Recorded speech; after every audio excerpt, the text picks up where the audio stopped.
Okay, so let's move to our activity, that is activity number 6.1. तो सबसे पहले बच्चों इस एक्टिविटी नंबर 6.1 का हम एम समझेंगे। इस एक्टिविटी का एम क्या है, इस एक्टिविटी के अंदर हम क्या पढ़ने वाले हैं, क्या मतलब एक्चुअली होता है कि कोई भी एक्टिविटी है बच्चों, उसके अंदर कुछ भी वेरीफाई करना होता है तो हम एक्टिविटी परफॉर्म करके देखते हैं, राइट। तो इसका एम क्या है, इसमें हम क्या वेरिफिकेशन करने वाले हैं, कोई मुझे बता सकता है, किसी ने पढ़ी हो एडवांस में या स्कूल में कहीं पर? What is the aim for this activity? कि फोटोसिंथेसिस के लिए सनलाइट नेसेसरी है। नहीं, ये नहीं है इस एक्टिविटी का एम। मान्या, सॉरी। मीमांसा, आप ट्राई करेंगे? कोई कंडीशन नहीं वेरीफाई हो रही है। अब मैंने तो सारी पढ़ ली एक्टिविटीज, मुझे ये वाली नहीं पता। Okay, no problem. तो बच्चों इस एक्टिविटी का जो एम है ये यहाँ पे मैं लिख रहा हूँ। तो वो एम बच्चों क्या है, वो एम है, लेट मी एडमिट हर, या सो बच्चों इस एक्टिविटी नंबर 6.1 का एम है to verify that the chloro Sorry, sir. I think it would be a network issue from my end. Yeah, I just confirmed with other people, so it's a network connectivity issue at your end. Yeah, so no problem. Is it fine now? Yes, sir. Okay, so Avni, we are moving to our activity number 6.1, and the aim of that activity is to verify whether the chlorophyll is necessary for the photosynthesis. You know what are the different things that are necessary for the photosynthesis? We all know that the necessary conditions Yes, for sir. photosynthesis are sunlight. Sunlight. Second thing is, of course, chlorophyll. देखो spelling mistake हो सकती है, शायद हो भी गई है, तो उसको इग्नोर कर देना। आगे बढ़ते हैं। Sunlight, chlorophyll and then carbon dioxide, right. ये तो बेसिक सी चीजें हैं जो आपने लोअर स्टैंडर्ड्स में भी पढ़ रखी होंगी, and then water, right? So these are the four things, or you can say four conditions that are very much necessary for the photosynthesis. But in this activity number 6.1, our aim is to verify whether the chlorophyll is necessary for the photosynthesis or not. Okay, so in this activity, अब हमें M तो समझ आ ही गया है। अब हम आगे बढ़ते हैं। इसके अंदर हम जो पहला स्टेप लेके चल रहे हैं, that is we are taking some potted plant. So potted plant से क्या समझते हैं, कोई बताएगा मुझे? What do you mean by potted plant? जो पॉट में ग्रो हो रहा हो। Right, exactly. हम इसमें ऐसा कोई पेड़ या कोई झाड़ यूज नहीं करेंगे जो जमीन के अंदर उग रहा हो, जिसे हम मूव नहीं कर सकते। सो बेसिकली इसके अंदर हम एक पॉटेड प्लांट यूज करेंगे, and that potted, the purpose of that potted plant is just कि हम उसे उठा के इधर उधर रख सकें, because you know second step में हम उसे एक डार्क रूम में रखेंगे कुछ दिन के लिए। तो फर्स्ट स्टेप में आपको ध्यान रखना है कि हम एक पॉटेड प्लांट लेंगे जिसकी एक जो लीव्स होंगी वेरीगेटेड लीव्स होंगी। वेरीगेटेड लीव्स का मतलब क्या होता है, एक ऐसी लीव्स जिसके कुछ पार्ट में क्लोरोफिल होता है, कुछ पार्ट में क्लोरोफिल नहीं भी होगा। Means like this, as you can see in figure number 6.2a. So this kind of leaf in which there is some means chlorophyll in some of the parts, and remaining part do not have that chlorophyll. So that kind of leaves are called variegated leaves. For example, money plant and crotons. Okay. ऐसे plant को हम लेंगे जिसके दो condition fulfil होनी चाहिए। First condition is the potted plant, and the second condition that it should have variegated leaves. Okay, so अब देखिए हमने ऐसा क्यों किया। ऐसा इसलिए किया बच्चों ताकि हम उसके अंदर डिफरेंशिएट कर सके, बिकॉज यू नो जिस जिस हिस्से में क्लोरोफिल होगा ऑफ कोर्स उसी हिस्से में फोटोसिंथेसिस भी होगी। ये बात ध्यान रखना कि फोटोसिंथेसिस के लिए चारों चीजें होना बहुत जरूरी है। हम जानते हैं ये कि क्लोरोफिल का होना भी बहुत जरूरी है, बट इस एक्टिविटी के जरिए हम जस्ट ये चीज वेरीफाई कर रहे हैं tower and, that's it. But ये बात ट्रू है कि क्लोरोफिल जरूरी है। सो हम एक ऐसी लीफ लेके चल रहे हैं जो वेरीगेटेड लीव्स है। वेरीगेटेड लीव्स का मतलब जिसके कुछ हिस्से में क्लोरोफिल है, कुछ में नहीं है। तो अब हम क्या इसमें करने वाले हैं, और हमने वेरीगेटेड लीव्स ही क्यों ली? वेरीगेटेड लीव्स इसलिए ली था सो दैट कि हम कंपैरिजन कर सके कि जिस हिस्से में क्लोरोफिल नहीं था वहां पे फोटोसिंथेसिस नहीं हुई, राइट। ये आप देख रहे हैं जो येलोइश एरिया है, इसमें क्लोरोफिल नहीं था तो इसमें कोई फोटोसिंथेसिस नहीं हुई। बट ये जो हमारे डार्क ग्रीन एरियाज हैं इस पत्ती के अंदर, इसके अंदर क्लोरोफिल है और इसके अंदर इस वजह से फोटोसिंथेसिस भी होगा। ठीक है, तो ये हम अभी करेंगे। अब सबसे पहले आप सभी जानते हैं कि प्लांट्स के अंदर हो सकता है अपनी आपको एक पॉइंट ना मालूम हो, बट मैं आपको बता दूं कि जो प्लांट्स होते हैं ना, वो फोटोसिंथेसिस जब करते हैं तो उनके अंदर ग्लूकोज बनता है। ये बात आपको मालूम है? तो फोटोसिंथेसिस का जो मेन पर्पस होता है वो क्या होता है कि उससे ग्लूकोज क्रिएट होता है, राइट? Production of glucose. हाँ, ऑफ कोर्स ऑक्सीजन भी बनती है, ऑक्सीजन तो है ही है, खैर ऑक्सीजन भी बनती है, बट मेन जो पार्ट है आप कह सकते हो, मतलब हम बात करें खाने की तो खाना बनता है फोटोसिंथेसिस से बेसिकली, और खाने का मेन कंपोनेंट होता है ग्लूकोज। जितना भी हमारा चावल है या वी कैन से व्हीट है, उन सब में ग्लूकोज ही मेन कंपोनेंट होता है।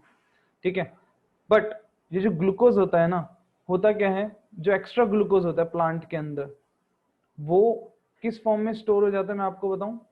वो जो एक्स्ट्रा ग्लूकोज है वो आप कह सकते हो कन्वर्ट हो जाता है किस फॉर्म में, स्टार्च की फॉर्म में। ओके, तो प्लांट का जो एक्स्ट्रा ग्लूकोज होता है जो वो यूज नहीं करता, वो स्टार्च की फॉर्म में उसके अंदर स्टोर होना शुरू हो जाता है। ठीक है, तो इवन आप चावल और गेहूं के अंदर ये स्टार्च ही देखते हो, क्यों? क्योंकि वो आप कह सकते हो स्टोर्ड फॉर्म ऑफ ग्लूकोज है।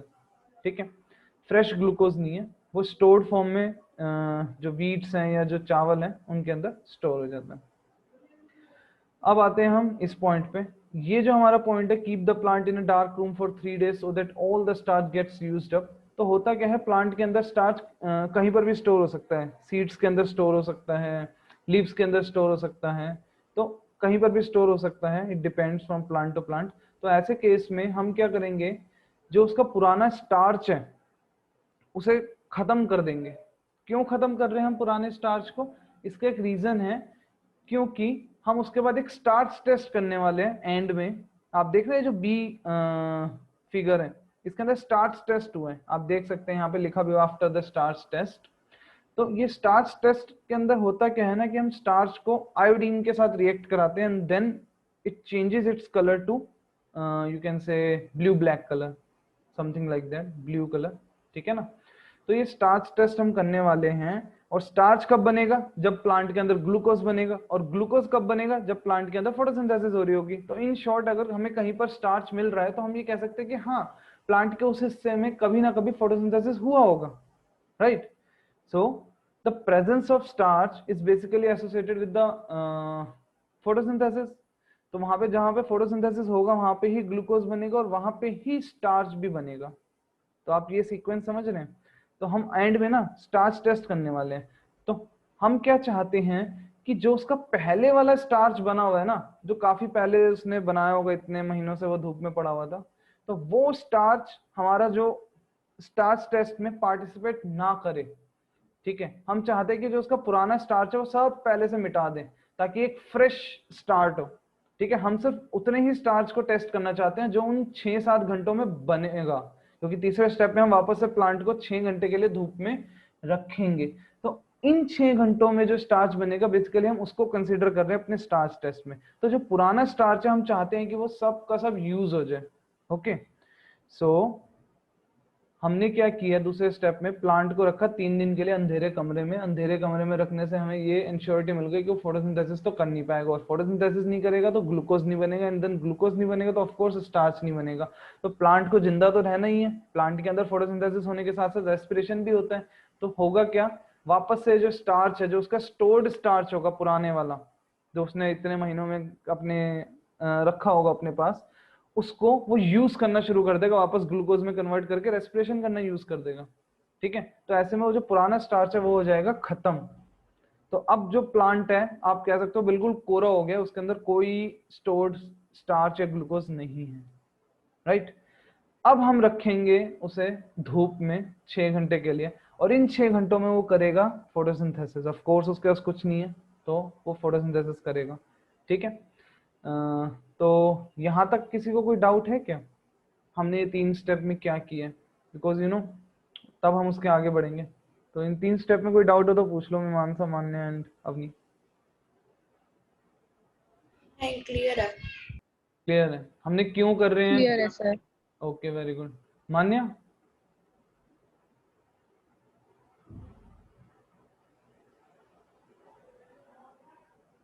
मुझे ये 6 घंटे वाला समझ नहीं आया। ये 6 घंटे वाला छोड़ो, यहाँ तक समझ आया?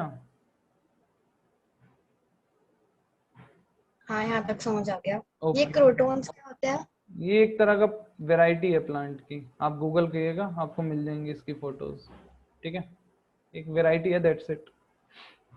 तो अब हम आते हैं थर्ड पॉइंट पे, जो कि मान्य को नहीं समझ आया। देखो हम क्या कर रहे हैं, ये 6 घंटे क्यों रख रहे हैं? क्योंकि मान्य हम ये 6 घंटे इसलिए रख रहे हैं क्योंकि अब देखो सेकंड स्टेप के बाद अगर हम देखें तो उसका सारा स्टार्च खत्म हो चुका होगा, प्लांट के अंदर कुछ नहीं बचा, ना ग्लूकोज ना स्टार्च, प्लांट बिल्कुल फ्रेश है। और इवन वो हो सकता है मर भी जाए, क्यों? उसके पास कुछ बचा ही नहीं और हमने उसे 3 दिन से अंधेरे कमरे में रख रखा है। तो ऐसे में अब हम उसे 6 घंटे धूप में इसलिए रख रहे हैं ताकि वो उन 6 घंटों में जम के फोटोसिंथेसिस कर सके। और जितनी वो फोटोसिंथेसिस करेगा उससे उसे फायदा क्या होगा? उससे उसके अंदर ग्लूकोज बनेगा और स्टार्च बनेगा अल्टीमेटली, राइट, जिससे वो जिंदा रह सकेगा। तो अब इस स्टेप के बाद तक आप कह सकते हो प्लांट के अंदर कुछ नहीं बचा, कोई स्टार्च नहीं बचा। लेकिन यहाँ पे तीसरे स्टेप में उसके अंदर कुछ ना कुछ ग्लूकोज या स्टार्च बनेगा, और वो ग्लूकोज या स्टार्च को हम टेस्ट करेंगे और इससे हमें पता लग जाएगा कि उसके किस किस हिस्से में फोटोसिंथेसिस हुआ है। क्योंकि अब क्या है, उसके पूरे हिस्से में तो स्टार्च था ही नहीं, राइट। अब ये 6 घंटों में वो जितना स्टार्च बनेगा ना, वो उतने हिस्सों में बनेगा जहां पे क्लोरोफिल था। तो इन हिस्सों में स्टार्च बनेगा जिस जिस हिस्से की तरफ मैं अपना पॉइंटर ले जा रहा हूँ, या आप यूं भी कह सकते हैं जो डार्क ग्रीन एरियाज है। तो ये थर्ड स्टेप हमने इसलिए किया है ताकि बने तो सही स्टार्च, हम टेस्ट तो करें कि हाँ क्लोरोफिल जहां जहां था वहां फोटोसिंथेसिस हुआ, ठीक है। अब उसमें से हमने निकाली एक पत्ती, और पत्ती के अंदर जो ग्रीन एरियाज थे जो हमें दिख भी रहे हैं, ये इनको मार्क कर लिया और ट्रेस कर लिया, सो दैट कि हम, या फिर आप यूं कह सकते हो ये स्टेप की बजाय ना आप उसके एक सिंपल मोबाइल से फोटो क्लिक कर लो। Okay, that's it. ये सब काम तो तब करते हैं जब पहले के जमाने में, आज से करीब ये 10 साल पहले जब मोबाइल्स नहीं होते थे इतने बढ़िया, तब ये काम होने होते थे। आजकल तो मोबाइल से फोटो क्लिक करो, उससे क्या होगा कि आपको प्लांट की एक पुरानी तस्वीर मिल जाएगी जो स्टार्च टेस्ट होने से पहले की है, ठीक है। अब फोर्थ स्टेप है, अब हम थोड़ा थोड़ा अपना स्टार्च टेस्ट की तरफ बढ़ रहे हैं, बट उसके भी कुछ प्री स्टेप्स होते हैं जो हमें पता पढ़ने चाहिए। वो है dip the leaf in boiling water for a few minutes. देखो पानी के अंदर पत्ती को हम उबाल देते हैं, पानी के अंदर पत्ती को उबालने से क्या होगा, आप कह सकते हो उसका जो क्लोरोफिल है ना वो सब रिमूव हो जाएगा, ठीक है, ये चीज ध्यान रखना। आफ्टर दिस उसे हम अल्कोहल के अंदर रखेंगे, अल्कोहल बीकर जिसके अंदर अल्कोहल भरा हो, हम जानते हैं इथेनॉल हमारा एक अल्कोहल है जो लेबोरेटरीज में बहुत यूज होता है, ठीक है ना। तो इन दोनों स्टेप्स का एक्चुअली कंबाइंड इफेक्ट होता है कि उससे क्लोरोफिल हट जाए, ठीक है। इन दोनों ही स्टेप्स का जो कंबाइंड इफेक्ट है वो क्या है कि उससे क्लोरोफिल हट जाए। क्लोरोफिल क्यों हटाना है हमें? क्योंकि अब फोटोसिंथेसिस हो चुकी है, अब हम क्या कर रहे हैं, स्टार्च टेस्ट की तरफ बढ़ रहे हैं। तो स्टार्च टेस्ट होने से पहले हम चाहेंगे कि उसके अंदर जितनी भी क्लोरोफिल है ना वो रिमूव हो जाए, सो दैट कि वो पत्ती के अंदर सिर्फ और सिर्फ स्टार्च बचे। तो ये जो दो स्टेप है इनसे क्या होगा, इनका कंबाइंड इफेक्ट होगा कि उसके अंदर क्लोरोफिल हट जाएगा। ये जो अल्कोहल है ना इसके अंदर क्लोरोफिल आ जाएगा इवन।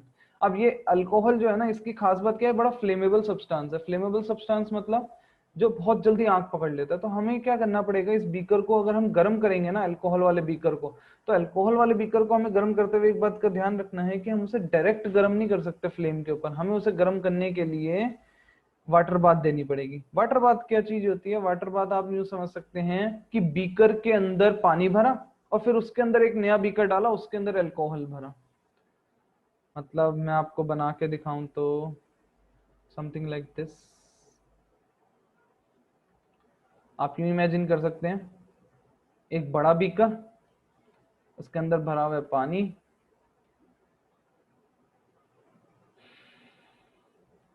उसके अंदर एक छोटा बीकर, ठीक है, उसके अंदर रखा हुआ है अल्कोहल और नीचे से जल रही है आग, फ्लेम, बंसन बर्नर रखा है, जो भी मान लो आप। ओके, तो ये समझ रहे हैं आप, ये जो बड़ा बीकर है ब्लू कलर का, इसके अंदर है पानी और इसे हमने रखा हुआ है फ्लेम के ऊपर, दिस इज अ फ्लेम। तो आंख के ऊपर रखा हुआ है बड़े बीकर को, उसके अंदर जो पानी है वो उबल जाएगा और वो जो पानी उबलेगा उससे हीट ट्रांसफर होगी छोटे बीकर में जो कि रेड कलर का है, जिसके अंदर भरा हुआ है अल्कोहल और साथ ही साथ पत्ती भी डूबी हुई है उसके अंदर। तो this is known as water bath. And why we are providing water bath? Why we are not directly heating the alcohol over the flame? Because alcohol is a very flammable substance, and what will happen? It may catch fire. Okay, so ये चीज समझ आई। तो water bath का मतलब आप समझ गए होंगे, और क्यों करते हैं ये भी समझ गए होंगे। और ये तब तक करना है जब तक पूरा अल्कोहल आपका गर्म ना हो जाए। एंड देन जैसे आपका अल्कोहल गर्म होगा, वो पत्ती के अंदर का सारा क्लोरोफिल हमारे अल्कोहल के अंदर आ जाएगा। ओके, नाउ जो लीफ का कलर होगा आप देखोगे बिल्कुल पेल येलो सा हो जाएगा, बिकॉज यू नो उसका सारा अल्कोहल सारा क्लोरोफिल तो हम रिमूव कर चुके हैं, तो पेल येलो सा कलर हो जाएगा। एंड सॉल्यूशन का कलर क्या होगा? ऑफ कोर्स सॉल्यूशन का कलर ग्रीन हो जाएगा, जो हमारा अल्कोहलिक सॉल्यूशन था। एंड हम जो है अब लीफ जो है हमारी बिल्कुल आप कह सकते हो क्लोरीन से हट चुकी है, उसके अंदर 1% क्लोरीन नहीं क्लोरीन कह रहा हूँ सॉरी, क्लोरोफिल नहीं बचा होगा। हमारी जो लीफ है वो बिल्कुल क्लोरोफिल से हट चुकी है, उसके अंदर कोई क्लोरोफिल नहीं होगा। अब हम उस लीफ को आयोडीन सॉल्यूशन के अंदर डिप करेंगे for a few minutes, so that कि उसका स्टार्च टेस्ट हो जाए। स्टार्च टेस्ट के अंदर बच्चों क्या करते हैं हम, जो भी हमारा स्टार्च है जैसे ही आयोडीन के साथ रिएक्ट करेगा उसका कलर ब्लू ब्लैक सा हो जाएगा उस जगह पे जहाँ जहाँ स्टार्च था। ठीक है, तो अब वापस से जब हम उस पत्ती को निकाल के देखेंगे उसका आयोडीन सॉल्यूशन हटा के, तो हम क्या देखेंगे कि अब जिस जिस हिस्से में वहां पे क्लोरोफिल था ना, हमने जो फोटो खींची थी जहां जहां क्लोरोफिल हमें दिख रहा था उस समय विजिबल था पत्ती के अंदर, उस हिस्से में ब्लू कलर आ गया, ब्लू ब्लैकिश कलर। सो इससे हमें कंफर्म हो गया कि हाँ उस प्लांट ने उस 6 घंटे के दौरान जो फोटोसिंथेसिस किया ना, वो सिर्फ उस हिस्से में किया जहां जहां पे क्लोरोफिल था। यू नो जहां पे क्लोरोफिल नहीं था वहां पे फोटोसिंथेसिस हुआ ही नहीं, और जहां फोटोसिंथेसिस नहीं हुआ तो वहां पे स्टार्च भी नहीं रहा, तो स्टार्च भी उस हिस्से में ही बना जहां जहां पे फोटोसिंथेसिस हुआ था। ओके, सो आप अब फोटो खींच सकते हैं and then you can compare both the pictures before the starch test and after the starch test. And क्या कंक्लूजन निकलेगा इससे? that chlorophyll is very necessary for the photosynthesis, right?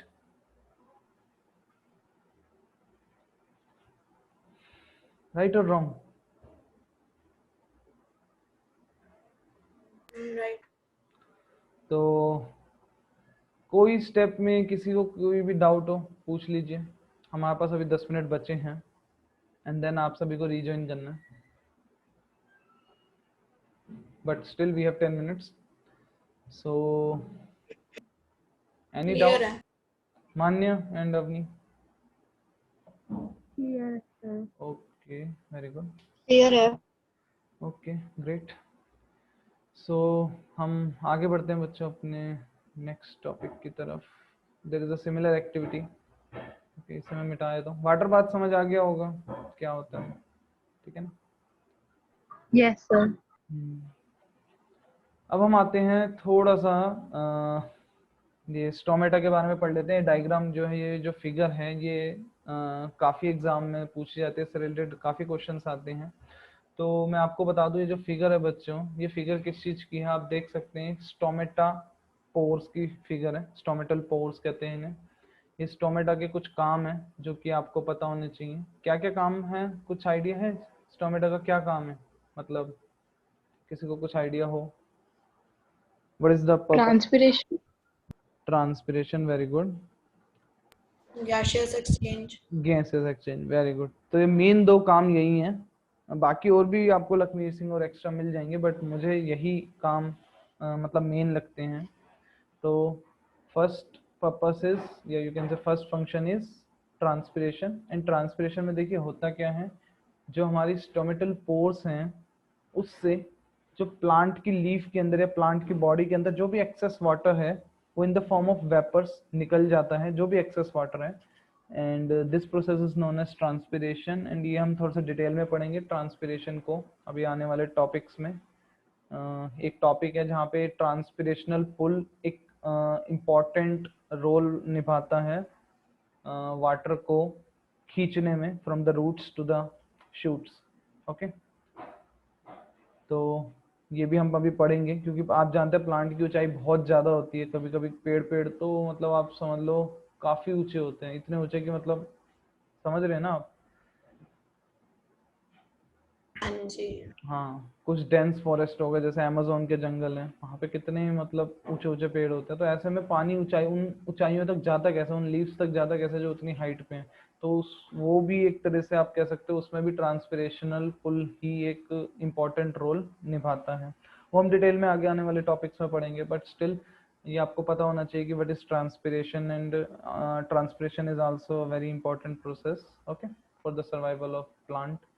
So stomata का जो पहला function है वो हमने पढ़ लिया, and then second function is the exchange of gases, of course, जो हमारी एक्सचेंज हो रही है गैसेस, जैसे intake of the carbon dioxide and the excel of the, you can say, removal of the oxygen during the photosynthesis, that also takes place through stomata. Stomata के जरिए जो photosynthesis के टाइम पे जो ऑक्सीजन निकलती है और जो कार्बन डाइऑक्साइड अब्जॉर्ब होती है वो स्टोमेटा के जरिए ही होती है। और ये बहुत बारीक पोर्स होते हैं और ये लीफ पे बहुत ज़्यादा अमाउंट में प्रेजेंट होते हैं, ठीक है, ये बात ध्यान रखना। नाउ अब हम आते हैं स्टोमेटल पोर्स की ओपनिंग और क्लोजिंग को कंट्रोल कौन करता है। So as you can see bean like cells, so these bean like cells are called guard cells, ये गार्ड सेल्स होते हैं, ये ध्यान रखना, यही हमारे स्टोमेटल पोर को ओपन या क्लोज करते हैं। और ये गार्ड सेल्स आप कह सकते हो फंक्शन कैसे करते हैं, डिपेंडिंग अपॉन द कंडीशंस। मतलब फॉर एग्जांपल अगर रात हो रही है तो of course the guard cells बंद हो जाते हैं, क्योंकि रात के समय प्लांट्स फोटोसिंथेसिस नहीं करते हैं, ठीक है।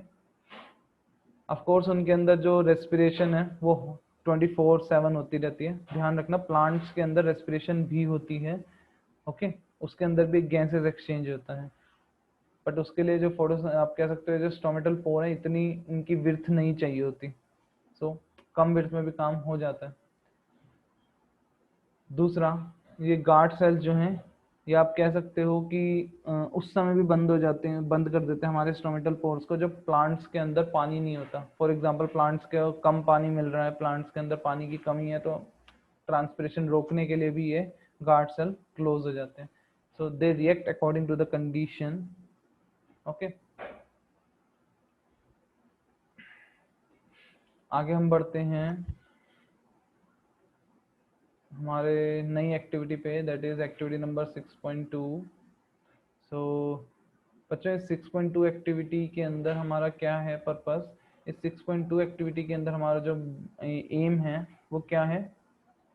6.2 एक्टिविटी का एम हम पढ़े तो बच्चों 6.2 एक्टिविटी का एम जो है वो क्या है, to verify whether carbon dioxide is necessary for the photosynthesis, okay, to verify whether carbon dioxide is necessary for the photosynthesis। so this 6.2 activity को हम पढ़ते हैं। अभी 6.2 एक्टिविटी के अंदर अगर हम देखें बच्चों तो हम क्या कर रहे हैं, इसके अंदर दो बेल जार ले रहे हैं। बेल जार एक कांच का आप कह सकते हो टुकड़े की तरह बड़े बड़े, ठीक है ना, इनके अंदर हम दो पॉटेड प्लांट्स को रख रहे हैं।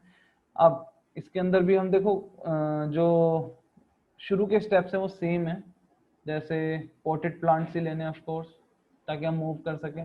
उन पॉटेड प्लांट्स, दोनों ही पॉटेड प्लांट्स को ग्रीन डार्क रूम में रखेंगे 3 दिन तक, और इसका पर्पस भी सेम है ताकि उनका पुराना स्टोर्ड स्टार्च जो कि उन्होंने इतने महीनों में अपने स्टोर किया है अपनी बॉडी के अंदर वो खत्म हो जाए 3 दिन में। जब 3 दिन तक फोटोसिंथेसिस नहीं करेंगे तो उनका अंदर का जितना भी स्टार्च है वो सब खत्म हो जाएगा। नाउ अगले स्टेप पे चलते हैं।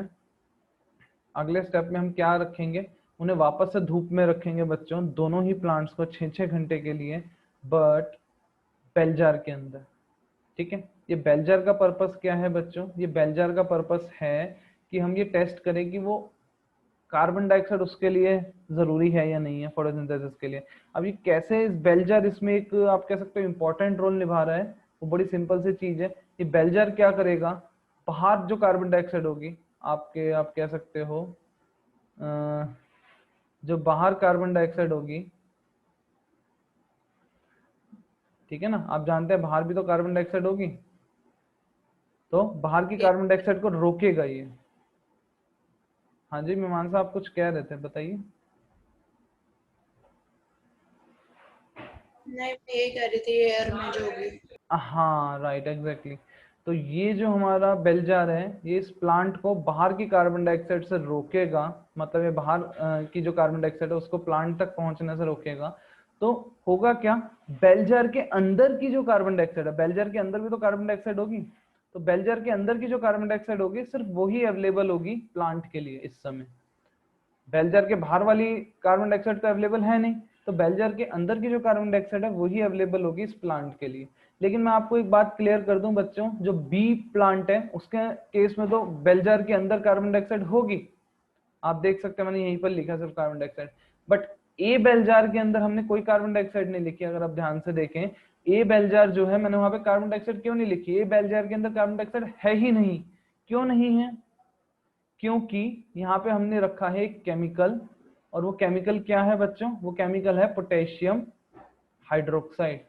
क्या है, कैल्शियम सॉरी पोटेशियम हाइड्रोक्साइड। ये जो बच्चों पोटेशियम हाइड्रोक्साइड है ये हमने एक वॉच ग्लास के अंदर एक रख दिया है। वॉच ग्लास एक कांच का टुकड़ा होता है, उसके अंदर हमने ये केमिकल पोटेशियम हाइड्रोक्साइड यहाँ पे रख दिया है ए बेल जार के अंदर। तो ऐसा क्यों किया, ऐसा इसलिए किया क्योंकि ये जो पोटेशियम हाइड्रोक्साइड है ना ये एनवायरनमेंट की कार्बन डाइऑक्साइड को एब्सॉर्ब कर लेता है। बात आपको ध्यान रखनी है, ठीक है। ये जो आपके एनवायरनमेंट की जो कार्बन डाइऑक्साइड है उसे एब्सॉर्ब कर लेता है। तो ध्यान रखना, द पर्पस ऑफ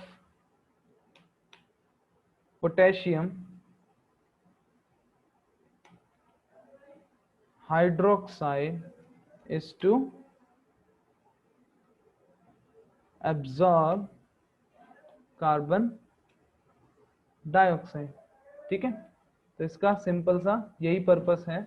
तो होगा क्या बच्चों, इसके अंदर फटाफट ये कार्बन डाइऑक्साइड एब्सॉर्ब कर लेगा और ए बेल जार के अंदर फोटोसिंथेसिस नहीं होगी, बी बेल जार के अंदर फोटोसिंथेसिस होगी। और फिर हम स्टार्च टेस्ट करेंगे तो हमें स्टार्च टेस्ट में भी क्या मिलेगा बच्चों, वही स्टार्च टेस्ट के जो हमने पीछे 4 स्टेप पढ़े। तो बी केस में जो पत्तियां होंगी उनके अंदर स्टार्च टेस्ट में ब्लू ब्लैक कलर आ जाएगा, ए बेल जार के अंदर ब्लू ब्लैक कलर नहीं आएगा। ओके, अब हमारी मीटिंग खत्म होने वाली है, अब रीज्वाइन करके हम फिर से शुरू करेंगे। बट डाउट हो तो आप पूछ सकते हैं अगली वीडियो में, ठीक है ना। लेकिन ये वीडियो आई मीन ये बंद होने वाला है, so I think we should rejoin. Okay.